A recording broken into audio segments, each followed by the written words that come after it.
Hello, everyone. Welcome to the LA Confidential podcast. I'm Christopher Elliott here with my boys, Aiden and Aaron. How are you guys doing?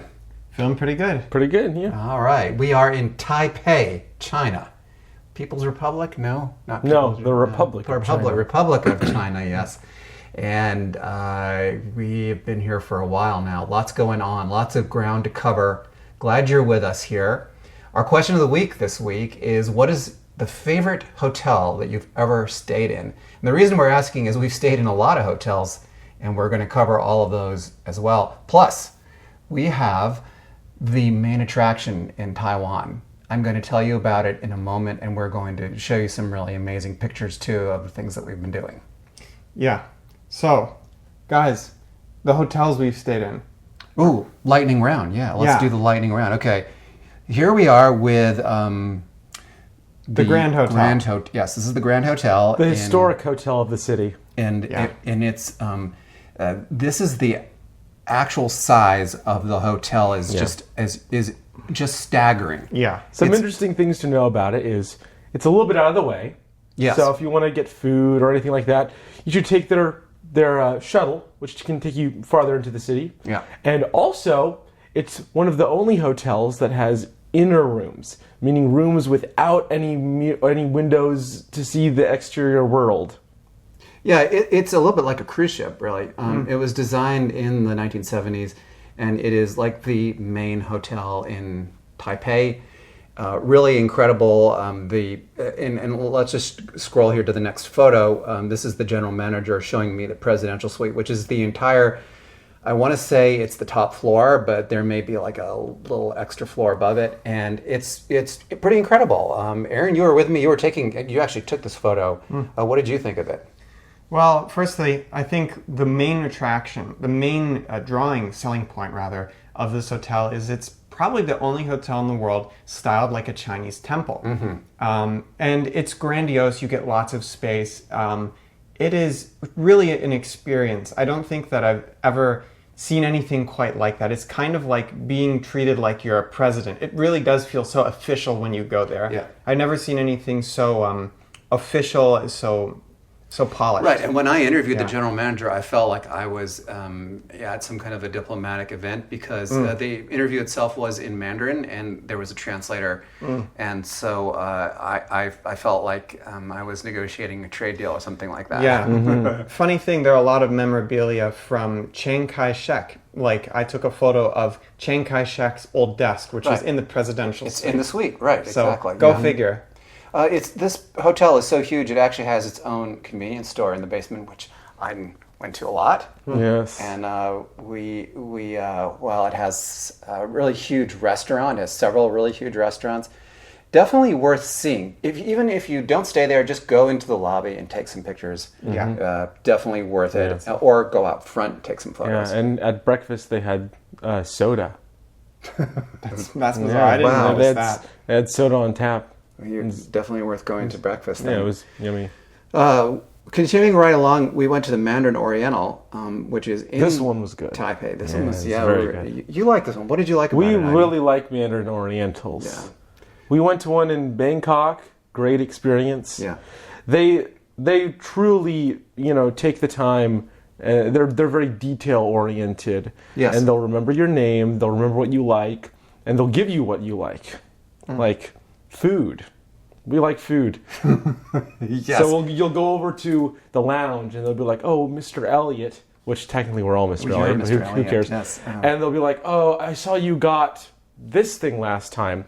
Here's 6 of those. Drink up." Yeah. It's very, So we actually got a tour of the presidential suite here, and this is a picture of you, Aiden, enjoying. You look like you're right at home there. Oh yeah, they told us that that Tom Cruise had stayed there, and I said, "Where did Tom Cruise sit so I can sit in the same spot?" Yes. So I sat there.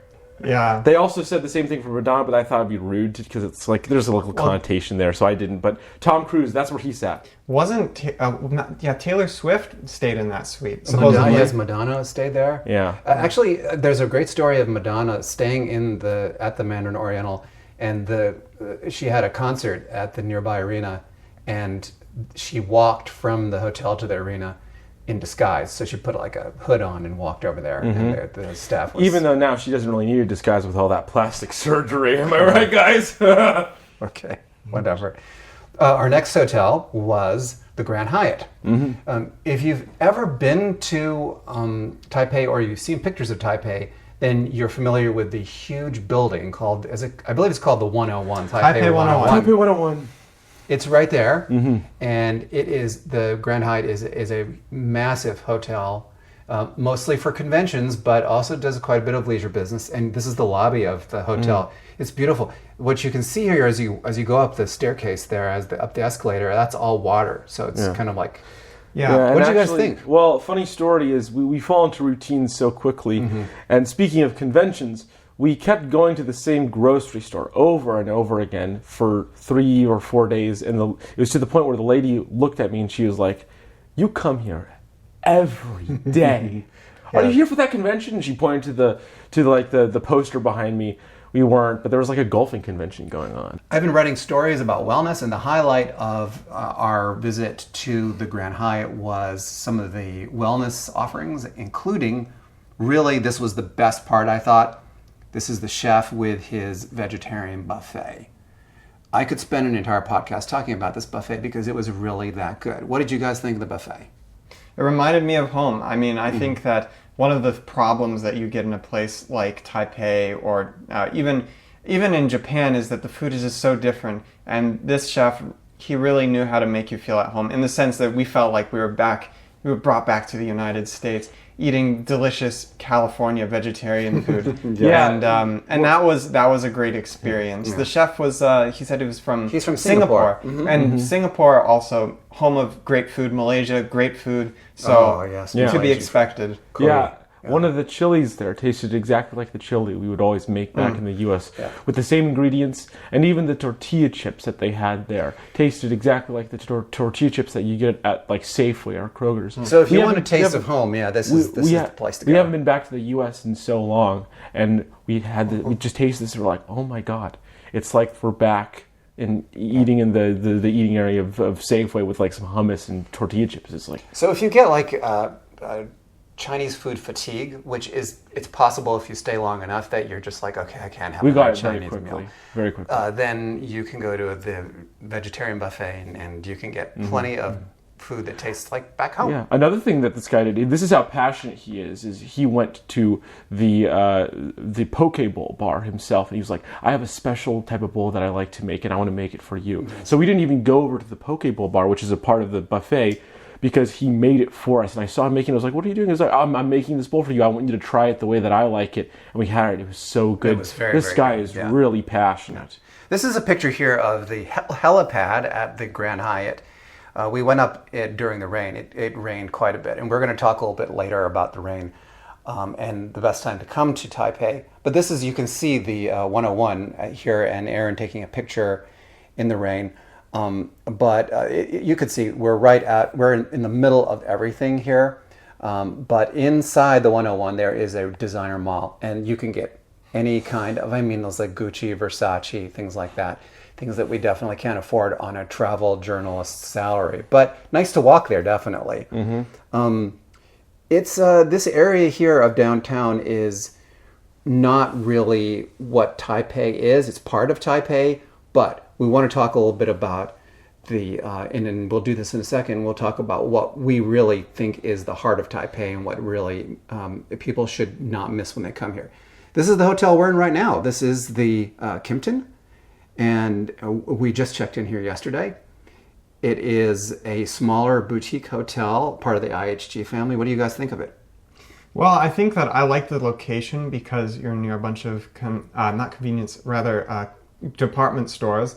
And also you're near the metro station, which is very convenient. You have 3 Sogo malls, right? Just a quarter mile down. There are Sogo department stores. And also, I think it's just very convenient. It feels like Taipei, but it's not too big. Like, we were in Shilin District, and that is, big streets, really not too pedestrian friendly, and it's really far to get anywhere. But here, everything is a little bit packed tighter, a little bit more like Japan, I would say. And so that makes it a lot more of an enjoyable experience, especially if you're looking for particular things. I think one of the things that we are looking for is always a tea shop, because they do have a lot of those here, but we'll get to that soon. We'll get to that in a Yeah. second. Let's jump into the actual experience of being in Taipei. Now, this is a picture of us using the metro here, and it is the best way of getting around.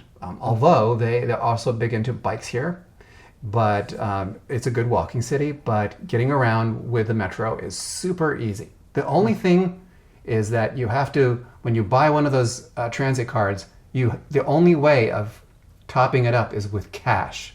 Just like Japan. Just like Japan, which is extremely frustrating because then you got to go to an ATM, pay the ATM fee. That's very, very bothersome. But the real highlight of Taipei, as Aaron alluded to, is the tea. And here to explain more about why Taiwanese tea is so amazing is our very own Aaron. Yes. So I've been looking forward to this for a long time. But the tea experience here in Taiwan is unlike really anything you probably have ever experienced. I don't think that, I mean, there are some places in actually Paris that are a little bit similar where they'll give you a try, but this is something completely different because the experience is very familiar. You walk into a tea shop and the person asks you, not, oh, what do you want to buy? It's like, what do you want to taste? Can I share with you some of the tea? Can you try some? And then they try and make the sale that way. So what they do is they say, oh, what sort of tea would you like to try? And then you say, oh, maybe I'm interested in XYZ tea. And then they sit you down and you try it with them. They make recommendations based on what you say, what you like. And the tea here is actually fairly reasonably priced compared to the foreign prices on foreign markets, obviously. Because you're right here, and they make all of the Taiwanese tea right here in Taiwan in the tea mountains. Now, that's not to get into the different types of tea and the real reason for why Taiwanese tea is some of the best in the world. Because Taiwan, the history of tea cultivation in Taiwan is complicated, but a lot of it comes from nearby provinces of China, so Fujian, for example. And they brought their tea practices here. And in some cases, they ended up creating even better tea. So one example of that is going to be Alishan Jinshuan tea. I love that stuff. Alishan Jinshuan tea is also known as buttermilk oolong, or some other names that go around for that. And the reason why is because it has a very buttery, sweet, floral taste. It's very smooth. And it's something that you should definitely try while you're here. It's one of the most famous teas in Taiwan, and if you can, order it online too, because it's worth it. Then there's Sun Moon Lake black tea. So Sun Moon Lake is an actual lake in Taiwan where they produce famous black teas that have a very particular flavor profile. But really, the general tea experience here, if you're looking for excellent teas, is always going to be high altitude teas, and particularly high altitude oolongs. But there are other teas that are worth trying here, of course, but those are the most famous and the most common. I would say if you had two teas to try here, and Aiden would disagree with me because I'm excluding his favorite tea, but I'll let him talk about that. Two teas that you have to try here: Alishan Jinshuan tea, which is high mountain oolong from Jinshuan. Let me guess. Sun Moon Lake tea. And then Sun Moon Lake black tea. But if you can, don't get Assam, get wild Sun Moon Lake black tea. Yeah, don't listen to this guy. Get yourself some Dong Ding, because it's a funny name. It actually, the Dong Ding is good too. Okay, very good. All right. Let's describe what it's like to go into a tea shop, because for the uninitiated, going into a tea shop normally is you walk in and maybe there's someone there doing sales. They let you smell. That you can smell. Not at a Taiwanese tea shop. So you walk in, and Aiden, help me out here.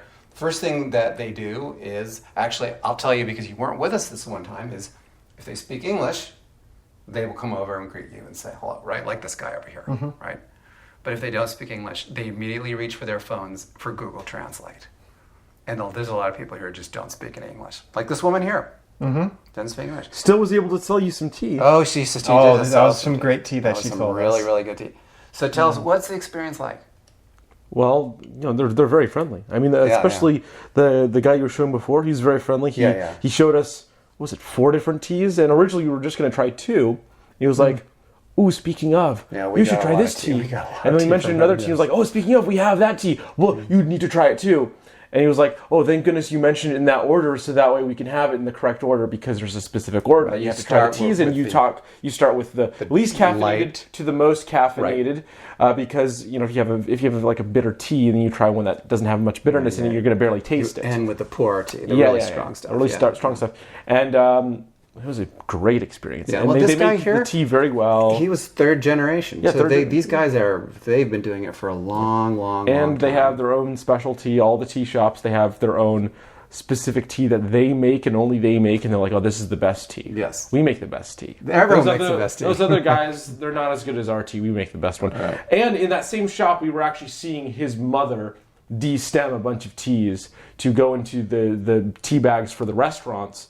And speaking of restaurants, when you have the teas from the restaurants, oftentimes it's stem tea, and they sell that here. And then the bud of the tea is where you buy it for special occasions.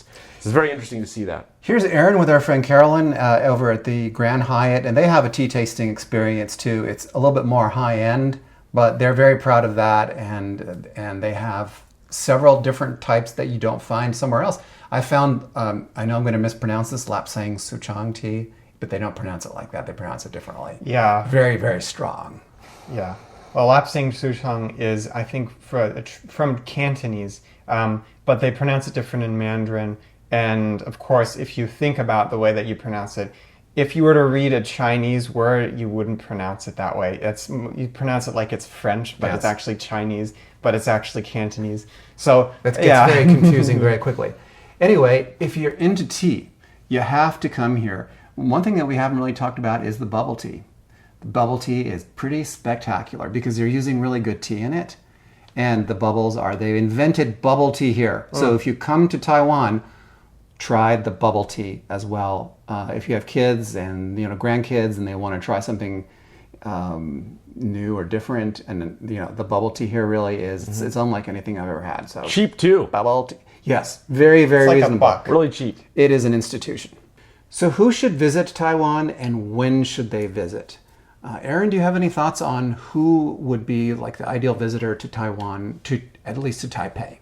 Well, people visiting conventions, firstly. Yeah. Then people who really like Taiwanese tea, which is, you've got to try it. Trust me, it's worth it. And then there are people who want to visit China, but they don't want to visit China.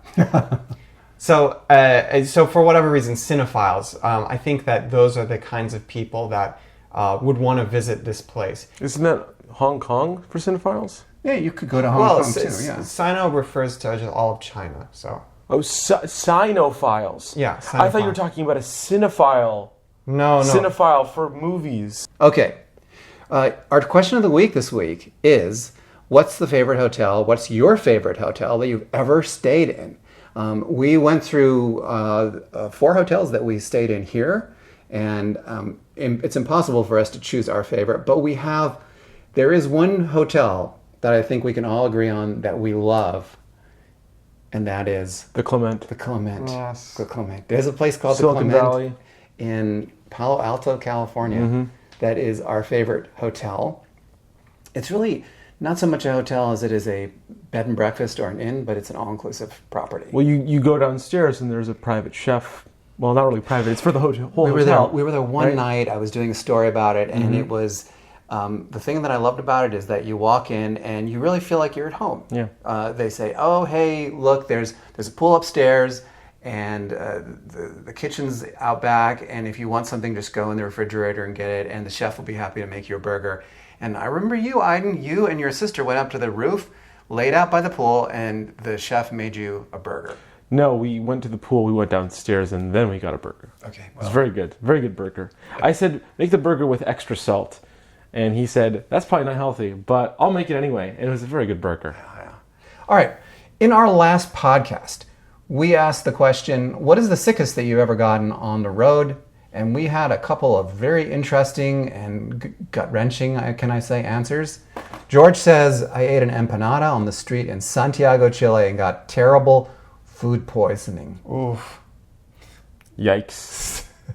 All right. Point of singularity says, most unwell, laryngitis and Siem Reap, and the cortisone meds the hotel doctor gave me. Oh, that made the point even sicker. Oi. I like that username, the point of singularity. Let's just call her the point. Yes. Okay. What's the first name is the point, Yes. and the last name is of singularity. Okay. Gotta know. Captain Hawthorne says the most unwell was in Libya, in a place called Marsa Briga, but didn't say what made him unwell. Come on, we need to hear the drama. We need more drama. We need the tea. The most well is in Bolivia. You said and most unwell. The most Most well. most well in Bolivia. That's interesting because Bolivia is at such a high altitude. I would have probably at that altitude would have been. Although I don't know if Cochabamba At that altitude, I'd be like, yes, Bolivia is. You can get high in Bolivia. you get high off the oxygen deprivation. Please don't forget the question of the week, which is, what's your favorite hotel? We'll read your answers in our next podcast, which will be coming to us from Okinawa. Japan. We're going back to Japan. Just couldn't stay away. Yeah, Japan's nice, you know? Yeah. Okay. We're going there during rainy season. It's not going to be very fun.